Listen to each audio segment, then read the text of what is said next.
Okay, guys, I'm going to start covering a little bit of news because I think everybody needs to see a few angles that maybe people aren't paying attention to. That way you're ready. That way you know what's coming. Okay, heads up. Julian Assange is the biggest threat to Hillary Clinton there is because of WikiLeaks, okay? Well, we all know that Julian Assange is a patriot for the world and for the truth and for showing people what evil governments are really doing, and they don't like that. So there's trumped up charges against Julian Assange to try and extradite him to Sweden on sexual charges against a woman. Now, the United States is also working behind the scenes to get Julian Assange out of the Ecuadorian embassy in London because they want him out in the open. That way they can kill him like they do everybody else that comes up against Hillary Clinton and the Democratic National Party. These people are just psychopaths, sociopathic killers. That's all there is to it. I want to show you something. So I don't know if y'all know this, but Julian Assange had this lawyer that had kept him safe all these years. And this is the guy right here. His name's John Jones. He was an attorney representing WikiLeaks founder Julian Assange. Now listen to this. A spokesman for British Transport Police said it was called the West Hampstead Rail Station in North London at 7:07 a.m. on Monday, April 18th, after a man was struck by a train. So that reminds you of Mr. Ash getting his throat crushed, or the other guy, Seth Rich, being shot in the back, and it was a robbery, but nothing was taken. Both those guys, by the way, were on their way to testify against Hillary. So this guy was pronounced dead dead at the scene. The man's death is not being treated as suspicious. Now, this is the lawyer for Julian Assange. A file was prepared for the coroner. This man was John Jones. Now, here we go. John Jones is the guy that's, like I said, protecting Julian Assange. By all indications, Joan had everything to live for. He was only 48 years old, a successful, well-regarded attorney who lived in a 1.5 million lira home in Hendon, North London, with his beautiful and accomplished wife, 40-year-old, Dr. Mizo, whatever, however you say that name, director of an international law consultancy, and their 2 young children. He was a renowned civil rights lawyer. Okay? He worked alongside actor George Clooney's wife, Amal. He specialized in extradition and war crimes and counterterrorism, taking cases from former Yugoslavia, Rwanda, Sierra Leone, Lebanon, and Cambodia. At the time of his arkancide, Jones was trying to save the lives of Colonel Gaddafi's son. Y'all remember Hillary Clinton? We came, we saw, we killed. They destroyed Gaddafi because he didn't want to play into their currency game. He wanted his own currency, so they killed him. And so he was trying to protect Gaddafi's son and Libyan spy chief Abdullah al-Senussi. Both had been ordered before a firing squad in Tripoli, but Jones was trying to divert their case to the War Crimes Tribunal in Hague, Holland, which does not have the death penalty. Okay, so this guy decided to, sorry about the ads that came up on this.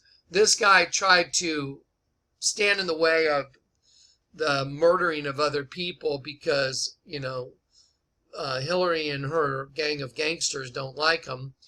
And so now I want to show you they killed Julian Assange's lawyer. Well, that's so they can get him out in the open because he's about to leak on Hillary and he's trying to destroy Hillary. Now watch, let me show you what just happened. This is John Filger on Julian Assange. Now they're having a push to try and extradite Julian Assange. Wow.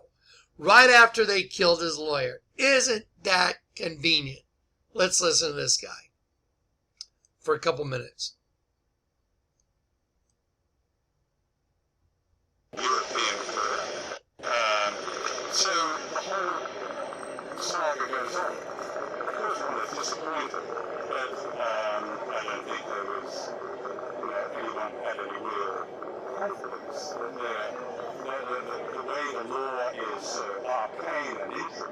that it would have come down the side effect. If one thing is true, we would not be standing here today doing this interview. We wouldn't be in that court. None of this would have happened had it been anyone but Julian Assange and WikiLeaks. There's no question about that. The behavior of the Swedish authorities has been quite extraordinary. They've used the media, the prosecutor's office have used the media, the police have used the media, the whole presumption of innocence. This is a man who's been charged with absolutely nothing. The presumption of innocence is being thrown out. The original prosecutor in this case said that there was no case to answer, and it was only then continued when a politician, Klaus Bergström, in the middle of an election campaign in Sweden, decided he was going to represent the two women at a press conference.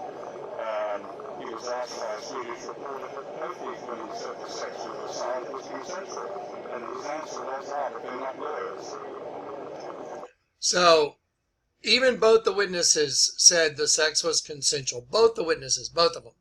And they're saying, well, we're not, even though they're the ones that they're trying to make the case against. It's insanity.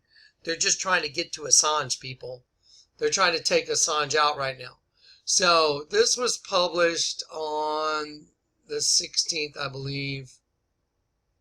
The 26th. So, his lawyer is dead. They killed his lawyer. He didn't jump in front of a train. I mean, you got to be insane to believe that. But let me show you what's really going on behind the scenes now. Now, y'all remember that there was a attempted coup in Turkey.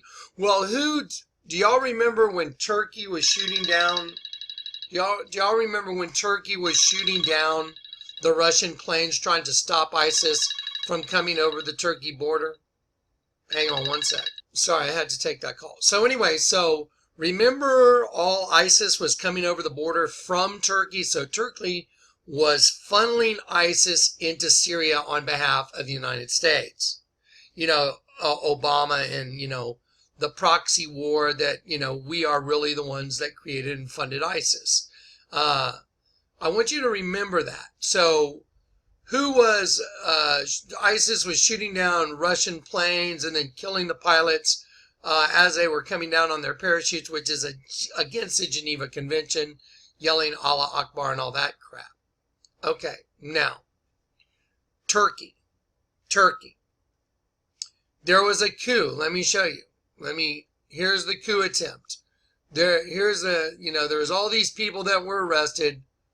30,022 people detained, and there was a cleansing of the opponents of Erdogan. They literally wiped them out. It says Turkish authorities have stripped the country's security forces, arresting at least 5,226 military personnel and seizing as many as 151 generals and admirals. And you know what they're doing with those guys, right? Yeah. Within 24 to 48 hours, 40,000 people in that neighborhood were arrested. That means they already knew what they were going to do. Now, what was the result of that? What was the result of this attempted coup? Think about it. Well, remember the Air Force Base? That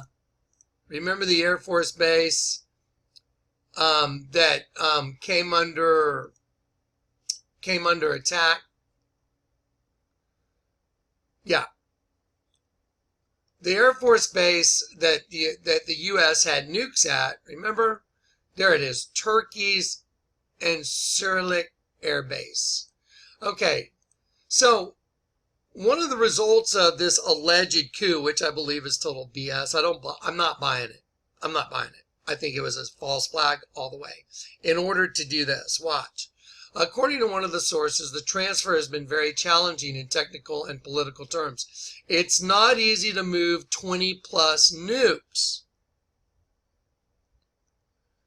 You don't see this all over the news, do you? Okay, so they're moving 20 plus nukes. Let's see, according to the recent report by the Simpson Center, since Cold War, some 50 U.S. tactical nuclear weapons have been stationed at Turkey's Incirlik Air Base, approximately 100 kilometers from the Syrian border. During the failed coup in Turkey in July, Incirlik's power was cut, and the Turkish government prohibited U.S. aircraft from flying out. Eventually, the base commander was arrested and implicated in the coup. So here's the narrative in the United States. Oh my gosh, our guys were trapped at the air base. And so now they're saying, oh, you know what? It's not safe over there anymore. So whether the U.S. could have maintained control of the weapons in the event of a protracted civil conflict in Turkey is an unanswerable question, the report says. So they said, we're going to move the nukes. We're going to move those nukes because of that attempted coup. And we're going to move them to Devesalu Air Base in Romania. Well, have y'all heard that Putin's sending 40,000 troops to the Romanian border? Let's look at this Devesalu Air Base in Romania. Let me show you where it is. So they were over in Turkey. Remember, the nukes were in Turkey, and I'm going to show you a map in a minute. I'll show it to you right now. Here's where the nukes were, over here by Syria. And so they're taking those nukes and they're moving them all the way over to Romania. Where's Romania by? Where is Romania right next to? What is it border?